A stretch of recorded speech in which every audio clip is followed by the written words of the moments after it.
few moments later.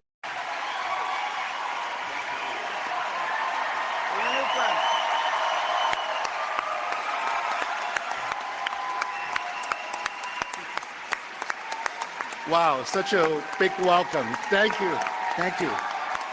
All I want to say is Merry Christmas, Happy Holidays, and a great 2026 coming to all of you.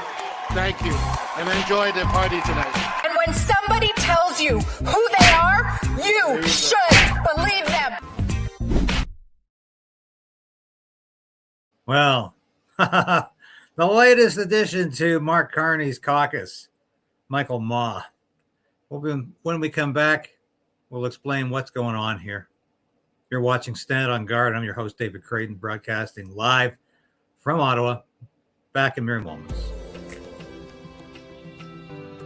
The Prime Minister lied and his minions continue to lie. Your home is your castle.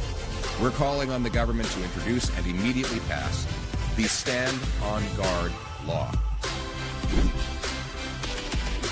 But we also need to resolve to resist.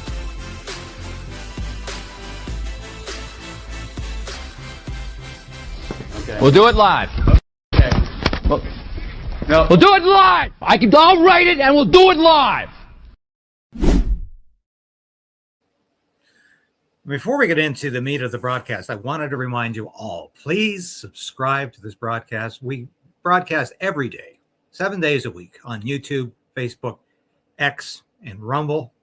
And we need your support. We need your subscriptions. Hit the like button. It does make a difference. Subscribe to the YouTube station. Subscribe to my Substack, because it doesn't cost a thing and it helps the algorithm, which has always been poised against me. And we are continuing to move upwards, but the last couple of weeks have been very, very slow progress. You can make a difference. You can change that. Share this broadcast right now with your friends and your family, your loved ones, people you think need to know what's actually happening out there. We thank you always. Highly appreciative of your support. So, why is this man laughing? Well, of course, this is the Chinese dictator, Xi Jinping. Does he have his own MP in the Liberal caucus? Wait till we get into this. It's incredible what's going on. Liberal MP, newly minted, I hate that cliche, but newly minted Liberal MP Michael Ma, formerly a Conservative MP, in a very contentious riding, and we'll get into that. This was the riding where the first Conservative candidate was essentially threatened by his Liberal adversary, and he bowed out of the race because we'll show you that clip later. But there was essentially a bounty placed on his head because he was critical of China. And we'll remind you, of course, what was going on there. But it is horrific what is actually going on there. So let's have a look at some of this here, because I can't tell you. All right.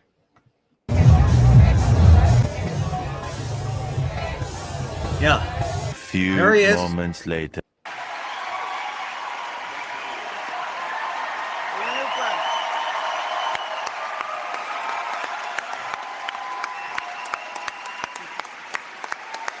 Wow, such a big welcome. Thank you. Thank you. All I want to say is Merry Christmas, Happy Holidays, and a great 2026 coming to all of you. Thank you, and enjoy the party tonight. And when somebody tells you who they are, you should believe them. Now, let's go into some of the background. That's running, most probably is, the Chinese community knows Zhou Te, Zhang Jing. Right? He's looking for the nomination. The Chinese media knows him. He was in the media business in Hong Kong, and here in Canada, he's a radio host or I don't know, for Singtel Media or Fairchild, he was a media person. So that's all he did all his life. But also right now, he is wanted by the Chinese government. And there's a $1 million reward on his head. So they want, if you guys want to pick him up and take him to the Chinese consulate, you make him $1 million. I'm just joking. But there is a arrest warrant out for him from the government of China, and there is a reward for him. But apart from that, I can't say more than that. Right? Okay, so this clown said, "Oh, I'm only joking," but he suggests you want to turn the guy in, you get $1 million bounty from the Chinese government. Do your civic duty for China. So is this guy, Michael Ma, is he China's MP or is he Canada's MP? I am beginning to that's running very, very, very suspicious about this. Let's have a look at what's been going up on X, because it's absolutely fascinating. But before we do that, I want to say what's actually going on here. Sorry. In order to get X on my screen, I'm going to have to put it up here. So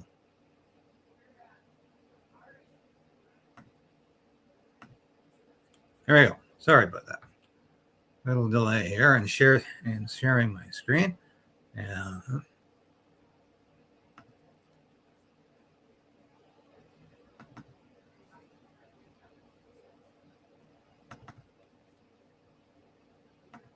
Now, Mark Carney is very, very good at distractions. And this is a biggie. Mark Carney popular takes a hit, and liberals and conservatives in dead heat, Paul suggests. Now, this Toronto Star is announcing this. Okay? Toronto Star is announcing this. Very, very friendly towards Mark Carney. Now, what is possibly going on here? Well, I tell you, there's a lot of things going on here. But one of them is to get rid of Pierre Poilievre. Now, this is the second MP he's lost in what, about a month or two? And of course, here's Angus Reid suggesting Pierre Poilievre is at 58% support amongst conservative voters.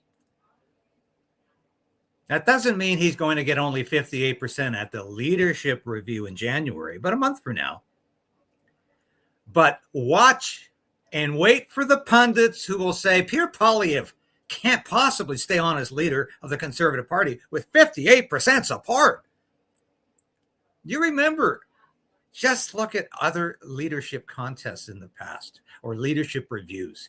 Joe Clark resigned with 66% approval at a leadership review. Brian Mulroney became the new leader of the party after that. A lot of people said, Joe, and I'm not a fan of Joe Clark, but politically, he did not need to step down with 66%. 2/3 of, you can live with that.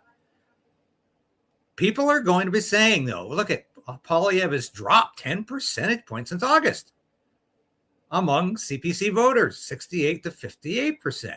His disapproval rate has gone from 18 to 26, with 16% not knowing what the hell they think, as usual. So this is, I encourage you to read this whole article, because this is what I would call a subtle hit piece. It's designed to create uncertainty about Pierre Poilievre's leadership. Now, do I think Pierre Poilievre is the greatest leader the Conservative could possibly have? No, but there's nobody else really who could step into his shoes right now. And I don't know if there's anybody in that front row caucus who could do a better job than Pierre Poilievre right now in terms of who is available as an elected member of Parliament sitting with the Conservative Party of Canada in the House of Commons. I don't know. And I don't think there's anybody on the outside who is anxious to jump in. There's been talk about Danielle Smith doing that. She's in no position to do that right now. That's down the road if she's interested. but certainly she's not going to make a decision in the next month to run against Pierre Poilievre. So, and if you read this article, it suggests that there's declining support for right-wing or conservative policies. And Pierre Poilievre has to move to the center, or the conservatives need to replace him with a so-called centrist. In other words, another liberal. We've been there before, folks. It doesn't work. As I've been saying, if Pierre Poilievre wants to run on an anti-corruption stand, I think he'll get a majority government, because there's a heck of a lot to go after. But this is what this is all about, folks. Now let's have a look at the X here, because it is absolutely fascinating what's going on. But I cannot reiterate enough what this is all about. And here we are.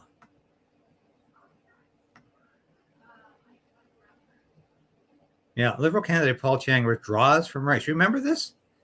You remember all this? Yeah. This is what's been happening. He withdrew from the race. Michael Ma won the nomination, won the race.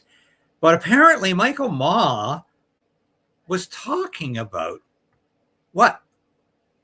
He was talking to the Chinese ambassador the other day. Blatant election interference from China. MP Michael Ma parties all night long with the conservatives he represents and wakes up and crosses the floor to the Liberals. I'm sorry? This is the same writing where the Liberal candidate threatened the former CPC candidate with kidnapping to China as a so-called joke. This is raw and blatant in-your-face corruption. This is about canceling Pierre Poilievre. You bet. You bet it. Now, Michelle Ferrari, we've reached out to Michelle Ferrari to ask her, who is her source for this? Because she says 3 days ago, Michael Ma met with the Chinese ambassador. Do some research on the CCP and what happened to Joe Tay.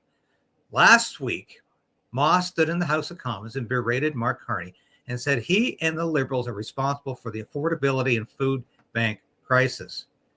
Foreign interference is a massive threat to Canada. Canada is seriously compromised under Liberal rule. Now, Michelle was an MP. She's very active on social media now, as sort of a ex-MP journalist. And she reminds us all, of course, back in March 31st of this year, Joe Tay was intimidated by his Liberal adversary. Here's the details of the allegation. Michael Ma is a Canadian politician who recently crossed the floor from the Conservative Party to the Liberal Party. The connection: Ma was seen in a photograph with a community leader who had previously met with United Front Work Department leaders and whose organization was suspected by the RCMP of operating a secret Chinese police station in the Toronto area. The UFWD is the Chinese Communist Party's agency responsible for influence operations abroad. Is this highly suspicious or what? You know, it just... And here's more evidence. Thank you for Mark Nixon for pointing this one out. This left-wing account on X was signaling during the election that Michael Ma had a potential CCP issue. And as people are looking more into Michael, it's becoming clear that's a problem. But soon after Michael crossed the floor, this left-wing account deleted its information about him. Funny how they're now trying to cover up his CCP issues when he's playing for their team. Wow. What do you make of that? Well, I'm sorry. This is very, very murky. Sam Cooper. We've had Sam on the show. Probably one of the best investigative journalists, well, easily one of the best investigative journalists in Canada. He has done tremendous research and stories on Chinese influence and interference in Canadian politics, in the Canadian economy, in the export of fentanyl, the F word, the other F word, to Canada. And Sam God bless you, Sam. Sam says, wake up, Canada. A majority of floor crossing in circumstances where PRC is recognized to have favored Carney will be absolutely unacceptable. Look at the MP that crossed and his Markham riding. Look what happened to Joseph Tay. This can't stand. Action is needed. You bet action is needed.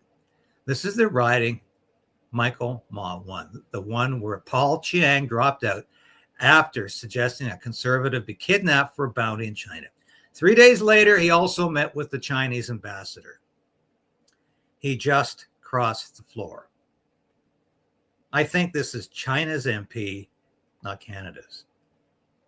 Maybe it is. Hey, maybe it is. There's something really, really strange going on here. And I think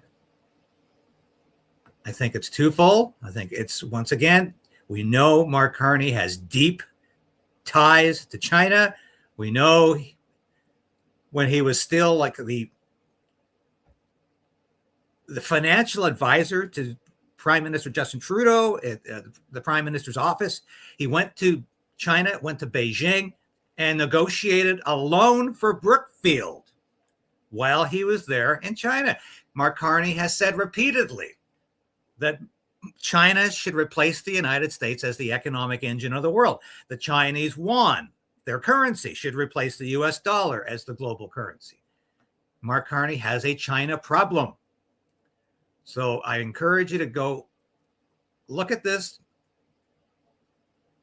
This is Bruce McGonigal, former CPC candidate Joe Tay, outlines the massive foreign interference campaign the Chinese government conducted against him and his family when he ran as a conservative candidate in Don Valley North.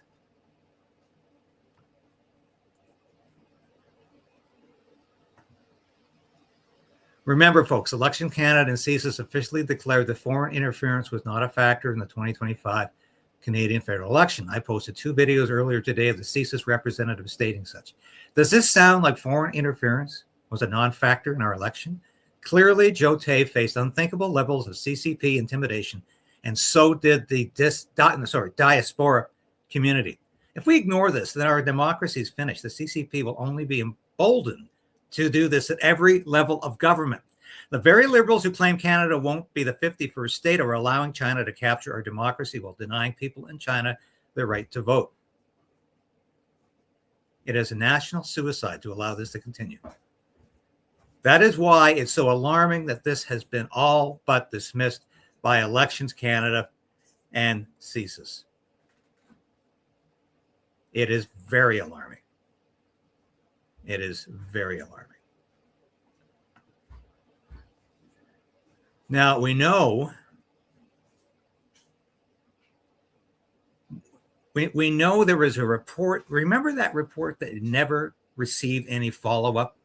And that, of course, was the report saying that there were spies sitting in the House of Commons. Remember that?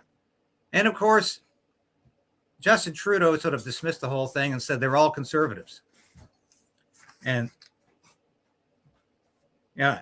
So I want to go back to that Joe Tay video because it is worth watching here. Let's find it.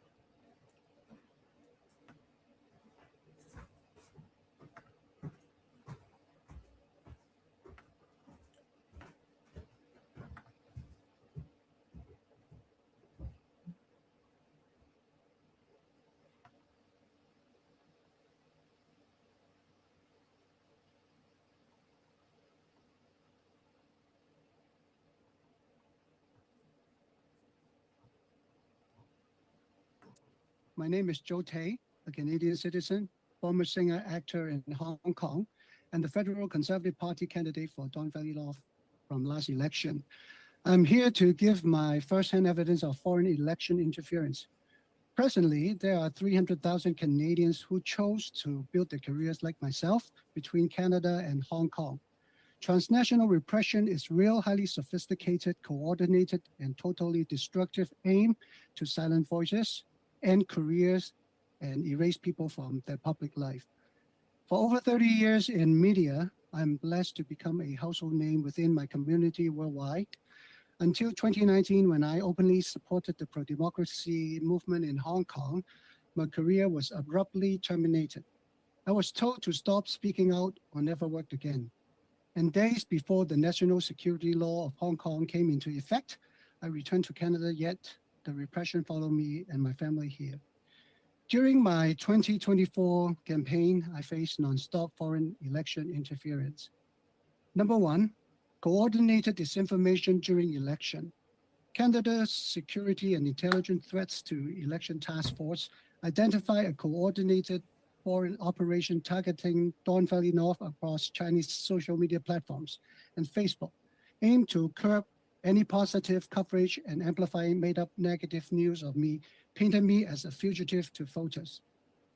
Number two, summoned by the Chinese consulate.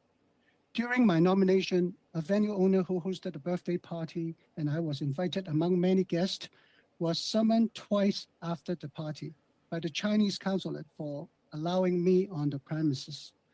Complaint was made to the consulate, sadly, by 2 to 3 local city councillors, of whom the owner was too afraid to name them.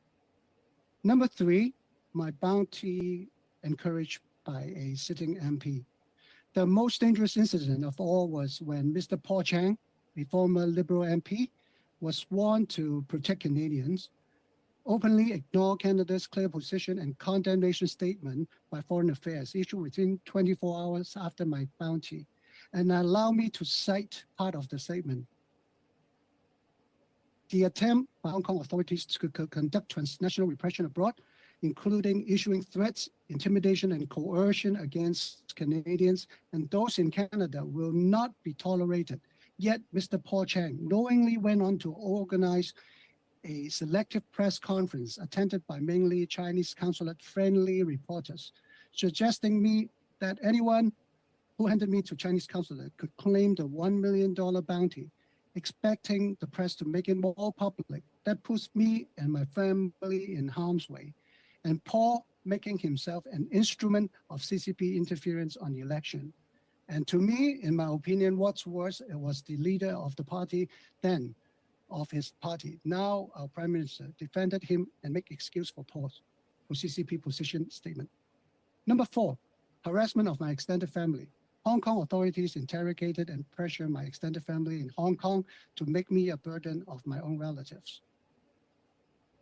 Number five, administrative tools manipulations. Hong Kong HSBC Bank and Government Tax Agency of Hong Kong were used to extend as extended arms and tools to froze our accounts, false accusation of made-up tax evasion claim, attempting to administratively criminalize me in US and Canada. My wife, Angie, as an insurance agent, requires her to renew her license every 2 years. Any financial criminal offense worldwide will lead to her license suspension. Number six, surveillance and intimidation during campaigning.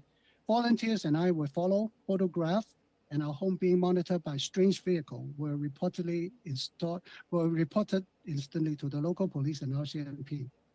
Number seven, violent threat to one of our supporters. A lady supporter who just simply met me for a coffee chat received a parcel containing a dress splattered with red paint simulating blood stabbed through the chest. A graphic warning not to support me. Targeting seniors, sending people door to door to senior apartments within our riding, spreading the same social media message within the Chinese community. If you vote for Zhou Tei, the Chinese consulate will know, and you will lose your visa to visit China. Targeting our seniors voters through direct intimidation, surveillance, travel restriction, and fear of retaliation, suppressing democratic rights. We know for a fact many were too afraid to vote. Finally, RCMP unscheduled visit. RCMP made an unscheduled visit to my house to inform me that they had intercepted a credible source that a threat to harm me during my election, resulting all my campaign activities were suspended, and depending on day-to-day safety warnings till the end of the election resulted campaign become the quietest. Chair and honorable members, This CCP initiated foreign interference evidence of intent to harm, well-organized evil scheme that targets Canadians and our electoral institution, turning parliamentarians and councillors into bad actors, or at least used to erode trust in our institution. On behalf of my family and I am here with the hope that by speaking up, every Canadian and our democracy, of which so many live their lifestyle, will be protected. Thank you. Yeah, that was well worth watching, and that Jote outlines what he went through because of Chinese interference. So let's not kid ourselves about there being no problem here. Now, I want to get back to digital ID. That was a very popular subject yesterday, and clearly the government is on track. They've got their app ready for you to download and get with the program. Digital ID is coming. Let's have a listen to Dan Dix. People think borders protect you. You might want to think again. On December 8th, 2025, while most of you were sleeping, the European Union and Canada quietly signed your death warrant for privacy. They released a joint statement of the first meeting of the EU-Canada Digital Partnership Council. European Union and Canada strengthened their digital partnership with a focus on artificial intelligence, digital identity wallets, and independent media. They signed a memorandum of understanding, pretty words for a prison sentence, on digital credentials, digital identity wallets, and trust services. And they're not waiting for Parliament. They're not waiting for a referendum. They're launching pilots immediately. They've already launched an official government GC wallet that will securely store and present your official digital credentials. So while you were busy doom scrolling cat videos and telling yourself it'll never happen here, they just did it. Canada's Minister of AI and Digital Innovation, Evan Solomon, and the EU's Hanna Virkkunen just agreed to fuse their digital ID systems. They just merged your biometric soul with a global surveillance grid, and they're calling it Progress. Your face, your fingerprints, your vaccine status, your bank account, your political score will soon be seamless. From Vancouver to Vienna, every single thing that makes you you is about to be vacuumed into a trusted digital wallet. They call it convenience, but I call it the kill switch, because once these trust frameworks are interoperable, there will be no escape. They're not building a bridge between nations. They're burning the last escape routes. This isn't coming, guys. It's here. Now, we'll get back to Dan in a second here, but you remember Mark Carney when he was asked about digital ID after Herr Keir Starmer introduced it in the UK. He said, well, we'll be thinking about that. Yeah, he'd already thought about it. And clearly the decision was do it surreptitiously, do it quietly, do it through the back door so nobody knows you're doing it. Well, we all know now. Nobody was asked about digital ID. As I said, it started with the private sector, and now it's in the US, it's in the ESDC, Employment and Social Development Canada. So if you want to get any sort of employment insurance, you're going to need a digital ID. And Canada, as Dan is pointing out, we've signed an agreement with the UK. Stress testing the cage right now. And when the pilots that they're launching succeed, it'll become mandatory overnight, just like the COVID passports that none of us voted for. A single unbreakable leash stretching from Ottawa to Brussels, owned by the same unelected technocrats who locked you down, masked your kids, and froze the bank accounts of truckers who dared to say no. Your biometrics aren't secure. They're the master key to every door of your life. And they just handed copies to two of the most obedient regimes on the planet. So here's your wake-up call. Delete the apps, refuse the wallet, and teach your children to live off-grid. Because the moment you accept just a little scan for convenience is the moment you will never, ever be free again. If you're in Canada, sign the Justice Centre for Constitutional Freedom's digital ID petition. And if you're in the UK, join this mass non-compliance protest against digital ID on December 13th. Because once this grid locks, there is no off switch. The chains are digital now, but they break the same way they always have, with raw, unyielding non-compliance. So resist or be deleted, because they already have your data. Now, they're just waiting for your consent. Please share this video far and wide, and let's get the word out before it's too late. If you let this happen, you will never forgive yourself, and history will never forgive you either. So please click that thumbs up button and leave a comment. It does help with the algorithms that are designed to stop this information from being seen. Stay vigilant. Keep fighting the good fight. Correct. And so I'm going to have more video reports coming soon, God willing. This is Dan Dix reporting for Press for Truth. We all want truth. Thank you, Dan. And we will get this out far and wide. That's why I'm putting it on the show today. Thank you for your hard work on this file. We need to remember that Mark Carney did not tell us the truth about this. When has he told us the truth about anything? Now, I've got an update from Universal Ostrich Farms to show you at the end of the show here. Digital ID card wants to make it mandatory as a way of controlling immigration. Is that something Canada might consider? Well, Paul, one thing I would put in terms of context is the UK is relatively unique in not having other forms of identification. So there's been a long history here not to have ID. In Canadians, we have various forms of ID. We have driver's license. You have social insurance license. Like you have forms of identification. In terms of so now, are there merits to having common digital identification for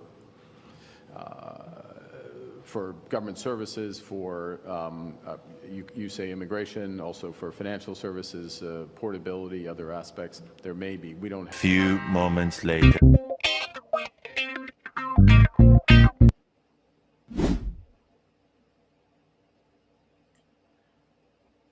Yeah, he lied to us. He lied to us.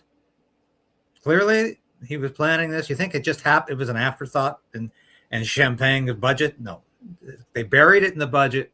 And clearly, they had this in mind. Now, let's have a look at the merchandise. And as I said at the end of the show, I'm going to give you a little update from Universal Ostrich Farms. You won't believe what's happening there now. Yeah, maybe if you follow Katie Bissitney's Facebook post, maybe you know about it already. But it's incredible, but let's go to the merchandise because hey, Christmas is almost here. 2 weeks. Ho ho ho ho ho!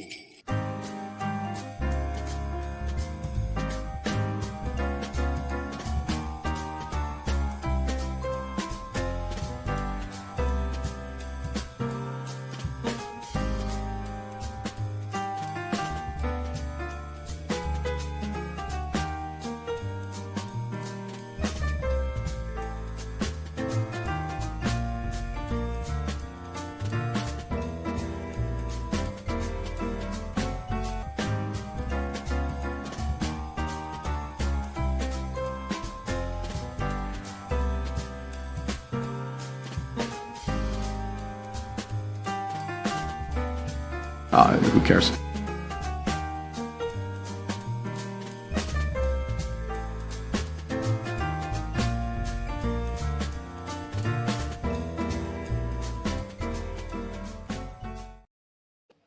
And here's some of the newest additions to the merchandise family. Yes, we do have the mugs. Yes, I know. By popular demand, we've introduced the mugs, various designs of or various marquees on them, and it should be. This is our latest T-shirt. Once again, this was something that people were asking for. George Orwell was right. Damn right. We're living in 1984. Every day we get closer to living that reality. No longer a novel. It is reality. Now, I want to show you a video here. And I get a lot of Facebook messages from folks who are still very concerned about what happened at Universal Ostrich Farms with the massacre of those ostriches and the horrible government tyranny exercised by the Canadian Food Inspection Agency and the RCMP. But here's the latest wrinkle. The RCMP accompanied a bylaw enforcement officer onto the farm yesterday to tell them that they cannot use their tent for anything but storage. So let's have a look at some of the video. I'm not going to show you the whole video. It's very, very, very long. But anyway, let's see if I've got it here. Yes, I do. Okay. Sorry, I've been having some mouse problems today, so if I'm a little slower than usual, that's why. Let's have a look. Hi everyone, it's Katie with Universal Ostrich. So as if now that the birds are gone and they've been massacred and shot to death, as if that's not enough for our family, we continue to have a hate group locally that continues to put out action items like call the bylaw. Call the bylaw on our amazing few supporters that are left, that are here to prevent us from having to go through any altercations with people like the hate group that continuously show up at our laneway, taking pictures, yelling obscenities at us for doing nothing. We're a dead-end road. We're not doing anything wrong. We're grieving. We are mourning. We're trying to pick up the pieces, the broken pieces that the government left us with. But what's not enough is that we need bylaw to come in, which bylaw is great. You know, again, they're going to do their duty and they're following through with the complaints. So they're doing their job. This is not the bylaw's fault. But the bylaw showed up here today with police, a police escort. So here we have a bunch of supporters. We have no structures built. We don't have anything wrong besides a group of people that are continuously giving each other the support to heal and help us through a time when we are going to have to clean up a big mess from the Canadian Food Inspection Agency, the torture and the terrorism of a family that was just trying to do the right thing. Now, those almost 1,000 gun ball shots that rang out through the night like 30 plus days ago, that's not enough, like I said. So here we are, and we're just going to go see what the bylaw have to say. And again, it's not the bylaw's fault. They're doing their job. But the hate group has put out a call to action that if everybody phones the bylaw, then we can get the supporters out. These calling just will here out. Hi, hon. Hi. I'm Dan. I'm Katie. Katie, nice to meet you. I know you. Yeah, I know. It sounds good. I'm glad you guys are here. Yeah. And I'm glad that you guys are also seeing. Did you show them the post? Not Did that you one show yet. them the we post? we were just talking about stuff you don't know yet that was going on while you guys had your meeting. Oh. So there's been Okay. some foot traffic. And Oh, so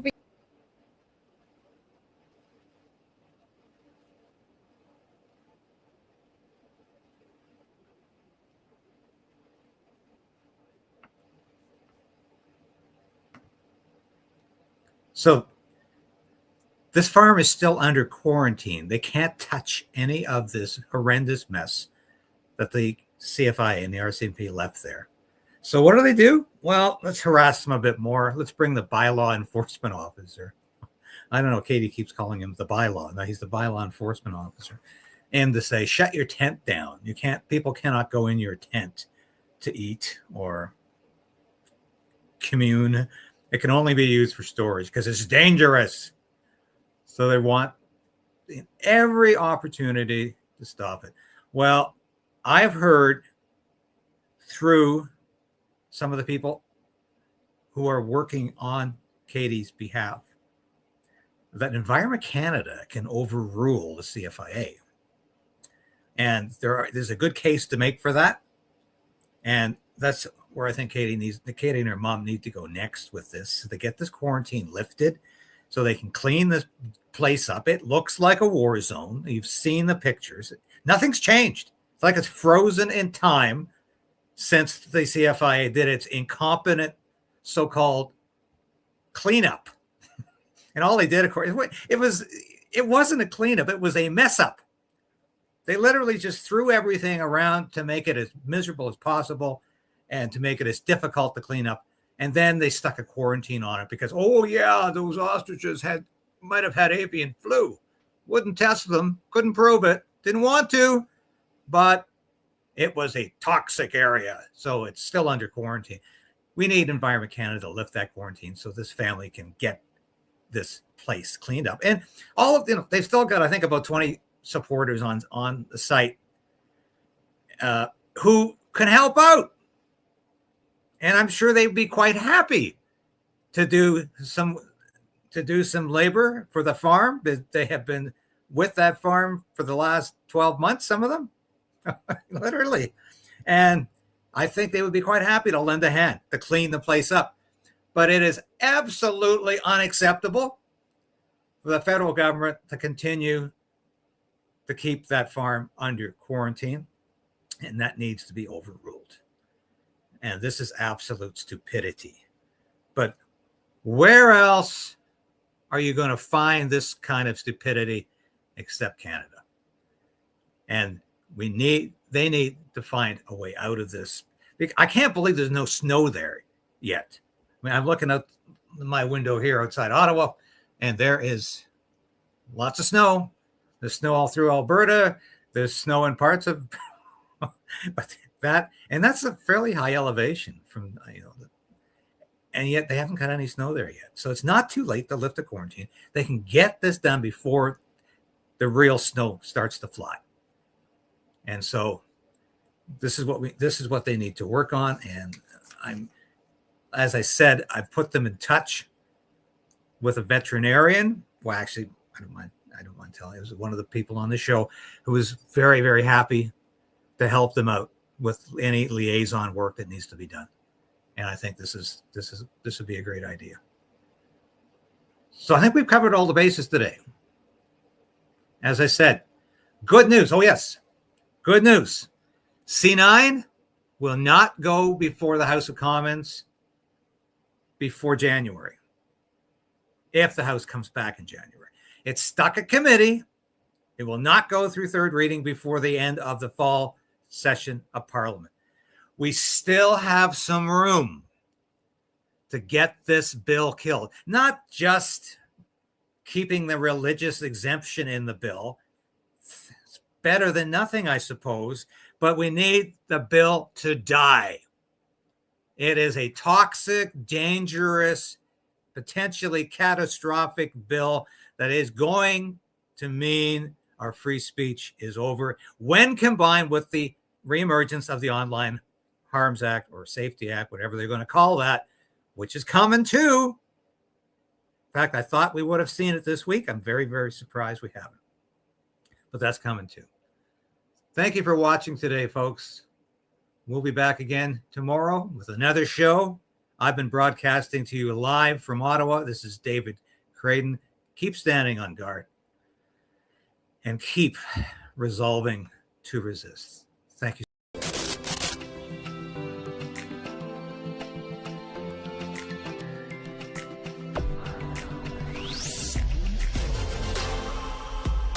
Thank you for sharing this station with your friends and family. Thank you for hitting that like button, because I tell you, we are fighting back in a way I've never had to before, because I'm going to keep this station on the air. I am going to keep fighting for freedom. I'm going to keep fighting for justice and truth.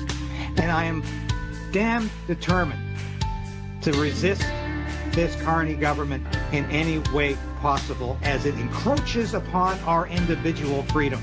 And it will continue to do that, mark my words. I'll be back again tomorrow. Same time, same place. 10 a.m. This has been David Krayden, broadcasting live from our nation's capital in Ottawa.